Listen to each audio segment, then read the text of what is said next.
Debajo de la selva de Yucatán existe un mundo que los mayas conocían como el reino de Xibalbá, el lugar del miedo, el inframundo donde los dioses de la muerte gobernaban los pasillos del más allá. Para los antiguos habitantes de esa región, los cenotes, las aberturas circulares en la roca caliza que conectan la superficie con el agua subterránea, eran puertas sagradas hacia ese mundo inferior. Lo que nadie pudo haber anticipado en aquellos siglos es que 20 siglos después, exploradores modernos equipados con tecnología de vanguardia descenderían por esas mismas puertas y algunos de ellos tampoco regresarían. El sistema Ox-Belha, bajo Quintana Roo en México, tiene más de 270 kilómetros de galería inundada mapeada. Es el segundo sistema de cuevas sumergidas más largo del planeta. Y dentro de ese laberinto hay personas cuyo paradero exacto se desconoce hasta hoy, no porque nadie las buscó, sino porque el sistema es tan vasto y tan complejo que encontrarlas es literalmente imposible con los medios disponibles para cualquier equipo de búsqueda humano. Hoy vamos a entrar en esos casos, entender qué ocurrió en cada uno y extraer la lección que más vidas ha salvado y más muertes ha producido cuando fue ignorada en la historia del buceo en cueva. Esto explicado en 16 minutos. Para entender por qué los sistemas de cueva subacuática de Yucatán son entornos donde una persona puede desaparecer sin posibilidad de recuperación, necesitamos comprender primero la escala de lo que existe bajo esa región. La península de Yucatán descansa sobre una plataforma de roca caliza con miles de años de erosión subterránea producida por el agua. Esa erosión formó un sistema de galerías interconectadas bajo prácticamente toda la superficie habitable de la región. Los sistemas identificados y parcialmente mapeados incluyen el sistema Sac-Actun, el sistema Ox-Belha, el sistema Dos Ojos y docenas de sistemas menores sin nombre completo. En conjunto, los kilómetros de galería subacuática confirmada bajo Yucatán superan los 400 kilómetros. Los kilómetros de galería que los investigadores estiman como existentes pero no explorados son un múltiplo de esa cifra. Los cenotes que sirven de entrada a esos sistemas son miles. Muchos de ellos no tienen nombre oficial. Algunos no tienen registro de qué grupos humanos los han visitado ni en qué fecha. Cuando un buceador desaparece en uno de esos sistemas, los equipos de búsqueda que ingresan no están buscando en un pasillo definido con dos extremos conocidos. Están buscando en una estructura tridimensional de ramificaciones múltiples donde cada intersección puede derivar en decenas de galerías laterales, algunas de las cuales se extienden por kilómetros antes de terminar en un pasaje demasiado estrecho para continuar o en una sala sin salida alternativa. La búsqueda en ese entorno no es operacionalmente comparable a la búsqueda en cualquier otro entorno subterráneo conocido. El primer caso documentado que vamos a analizar establece el patrón de cómo estas desapariciones ocurren y por qué su resolución es tan infrecuente. En noviembre de 1995, dos buceadores estadounidenses con certificación en buceo de cueva de nivel avanzado ingresaron a un cenote en la región de Tulum, cuyo nombre de registro en los archivos locales es simplemente una coordenada geográfica.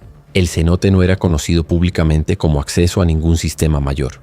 Los buceadores lo habían identificado en una exploración de superficie previa y habían realizado una inmersión inicial de reconocimiento días antes sin incidentes.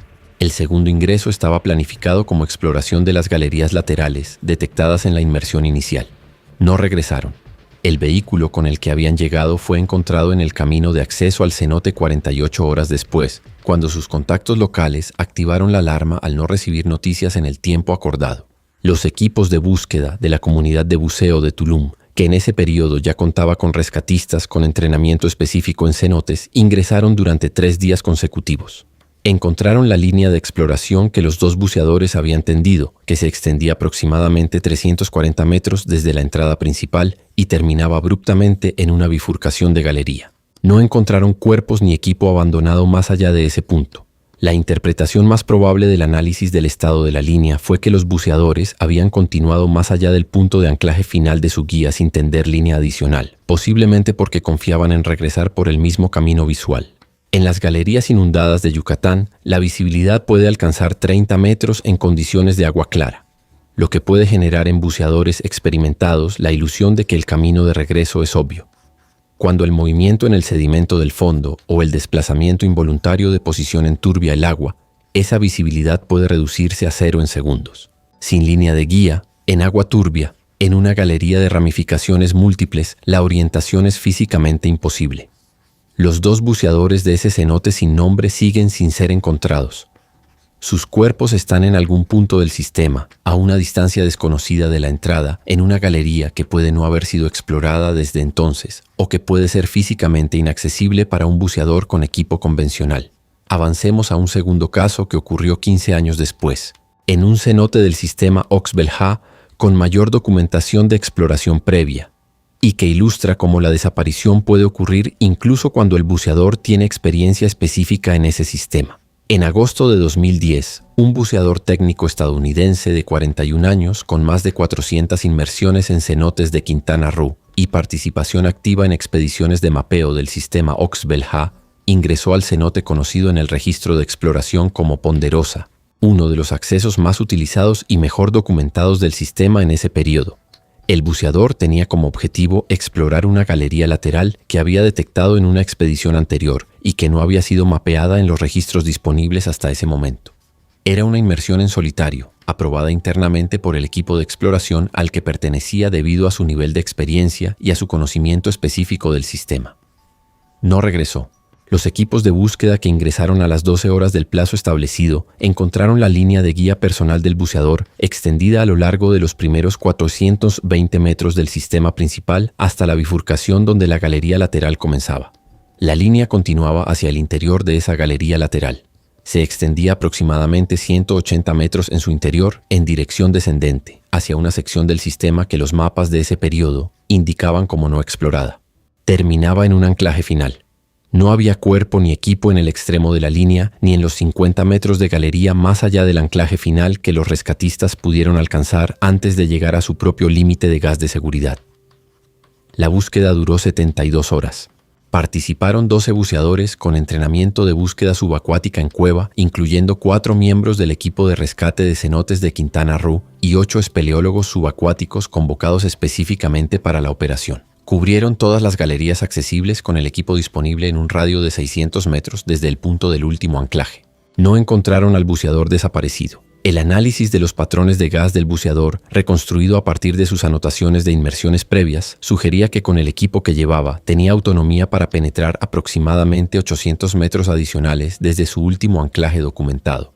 Ese radio de penetración potencial incluía ramificaciones del sistema que requerirían días de exploración sistemática para ser cubiertas completamente. La operación de búsqueda fue declarada formalmente concluida al cuarto día. El buceador sigue formalmente desaparecido. Llegamos aquí al punto donde el análisis debe detenerse para un momento de perspectiva directa. La magnitud de los casos que estamos analizando hoy, personas que entraron a un sistema geológico y simplemente no volvieron a ser localizadas nunca, es el tipo de información que el canal que sigue este formato debería tener en español con el rigor técnico que merece. Si este nivel de análisis, con datos verificables y contexto real sobre los sistemas de cenotes de Yucatán, te parece valioso, dale like ahora mismo. Ese gesto concreto es lo que permite que este contenido llegue a más personas. Suscríbete a Archivos del Subsuelo y activa la campana de notificaciones. Y cuéntame en los comentarios qué parte de estos casos te resulta más perturbadora. ¿El hecho de que los cuerpos están ahí pero son irrecuperables? ¿O que la búsqueda tiene que detenerse por razones de seguridad de los propios rescatistas? Esa tensión ética es real y los equipos de búsqueda la viven. Continuemos con un tercer caso que añade una dimensión diferente a los anteriores porque involucra no la desaparición de un buceador en exploración activa, sino la desaparición de un buceador recreativo que entró a un sistema sin el nivel de preparación técnica que ese entorno requiere. En enero de 2007, un turista alemán de 27 años visitó un cenote de acceso público en la región de Cobá, en el interior de Yucatán, alejado de la costa turística de Tulum. El cenote era de acceso libre, sin guía obligatorio en ese periodo, y era frecuentado regularmente por turistas para nado y snorkel en la sección superficial. El turista llevaba equipo de buceo recreativo propio, incluyendo regulador, cilindro de aire de 10 litros y chaleco de flotabilidad, equipo correcto para buceo recreativo en aguas abiertas hasta 30 metros. No tenía certificación de buceo en cueva ni entrenamiento específico en navegación subterránea. Las cámaras de seguridad del área de entrada al cenote lo mostraron descendiendo al agua con su equipo a las 10:40 de la mañana. No hay registro de que haya vuelto a ascender.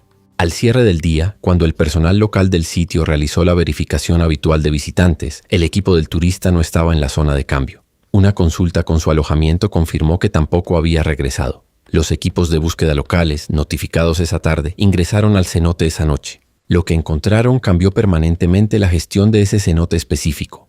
La entrada principal del cenote tenía comunicación directa con una galería sumergida que comenzaba a 4 metros de profundidad, completamente invisible desde la superficie y sin señalización de advertencia. El turista había seguido esa galería hacia el interior del sistema. Los rescatistas encontraron su equipo de cilindro vacío a 82 metros de la entrada de la galería. El cuerpo estaba a 4 metros de distancia del equipo, en el sedimento del fondo de una sala relativamente amplia dentro del sistema. Fue el único de los casos de esta serie donde el cuerpo fue recuperado, precisamente porque la penetración era de menos de 100 metros y la galería de acceso permitía el ingreso con el equipo de rescate disponible. La causa de muerte fue asfixia por agotamiento de gas. El buceador había consumido su reserva completa de aire antes de poder orientarse para regresar. La consecuencia directa de ese incidente en la gestión del sistema de cenotes de Yucatán fue la implementación de una revisión obligatoria de los cenotes de acceso público en el estado de Quintana Roo para identificar comunicaciones subacuáticas con galerías de cueva en sus zonas accesibles. El resultado de esa revisión, completada entre 2008 y 2010, identificó más de 40 cenotes de acceso público con comunicaciones subacuáticas directas que no tenían señalización de advertencia adecuada. Todos fueron señalizados. Algunos fueron clausurados para acceso sin guía certificado. Retomemos ahora el análisis con el aspecto del tema que más directamente define por qué los sistemas de Yucatán son entornos tan difíciles de gestionar desde el punto de vista de la seguridad. La civilización que construyó los templos encima de estos sistemas usaba las entradas como lugares sagrados precisamente porque entendía intuitivamente que algo irrevocable ocurría al descender. Esa intuición no era mítica, era una observación empírica documentada a lo largo de generaciones.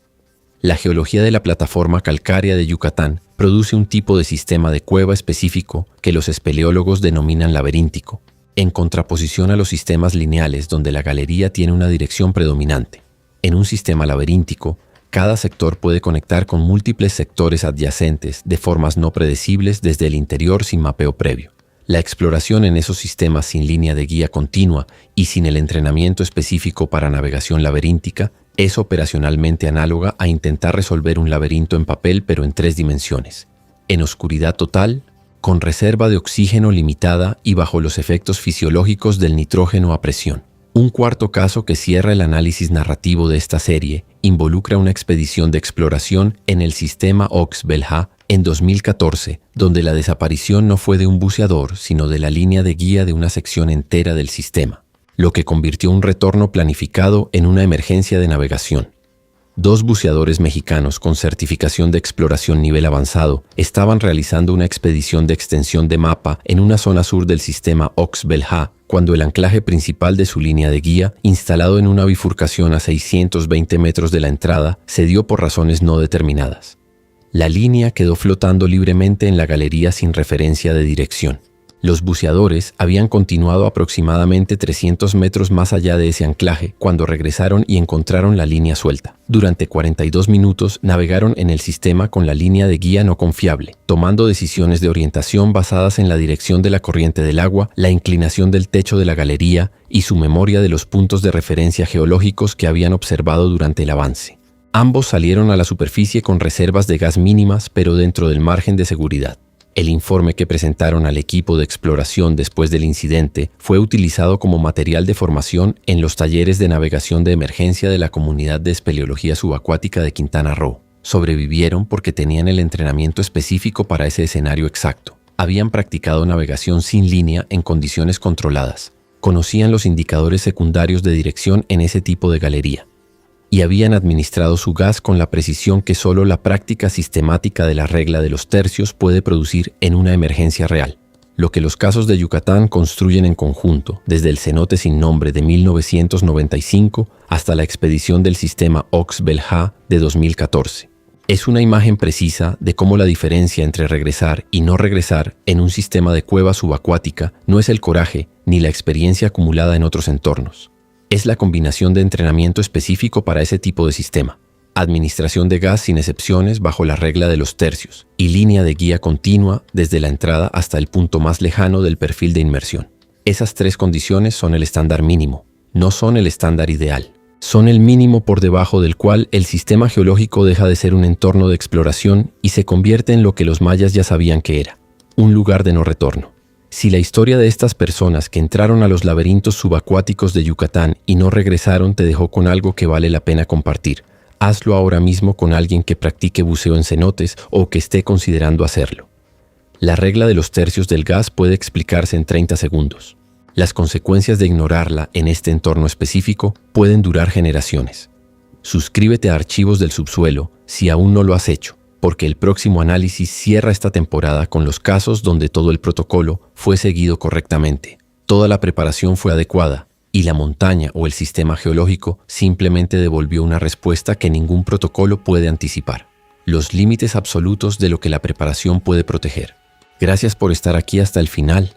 Xibalbá sigue ahí, sigue siendo el mismo.